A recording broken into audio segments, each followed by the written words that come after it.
ఆసియాలోని రెండో అతిపెద్ద చెరువుగా పేరుగాంచిన ఖమ్మం చెరువు కట్టపై యోగాంధ్ర కార్యక్రమం ఘనంగా నిర్వహించారు। ఈ కార్యక్రమంలో జిల్లా కలెక్టర్ విజయ సునీత, ఎమ్మెల్యే అశోక్ రెడ్డి తదితరులు పాల్గొని యోగాసనాలు చేశారు। సుమారు 2000 మందికి పైగా ఒకేసారి యోగాసనాలు వేశారు। ఆరోగ్యకర జీవనానికి యోగా ఉత్తమ మార్గమని యోగా గురువులు వివరించారు। అంతర్జాతీయ యోగా దినోత్సవం నేపథ్యంలో జిల్లా వ్యాప్తంగా ప్రతిరోజు యోగాంధ్ర కార్యక్రమాలు నిర్వహిస్తున్నట్లు కలెక్టర్ తెలిపారు।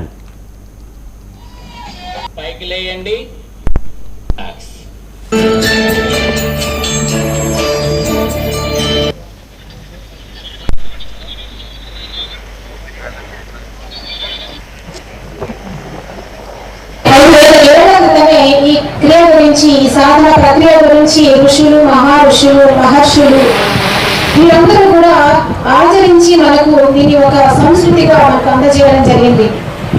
గౌరవ ముఖ్యమంత్రి గారి ఆదేశాల మేరకు ఈ యోగాంధ్ర కార్యక్రమం మన రాష్ట్ర వ్యాప్తంగా ఈ నెల 7వ తారీఖు నుంచి 21వ తారీఖు వరకు 14 రోజుల పాటు చాలా పెద్ద ఎత్తున చేపడుతున్నాము। అందులో భాగంగా ఈ రోజు థిమాటిక్ యోగా, అదేవిధంగా పర్యాటక యోగా, మరి ముఖ్యంగా టెంపుల్ యోగా, ఈ 3 రకాల కార్యక్రమాలను మనం చేపట్టడం జరుగుతుంది। నేటి ఈ కార్యక్రమంలో ఖమ్మం చెరువు ఖ్యాతి ప్రపంచవ్యాప్తం చేసేలాగా ఈ కార్యక్రమం అనేది ఇంత చక్కగా జరగకపోవడం అనేది చాలా సంతోషంగా ఉంది। 5000 ఏళ్ల క్రితమే ఈ క్రియ గురించి, ఈ సాధన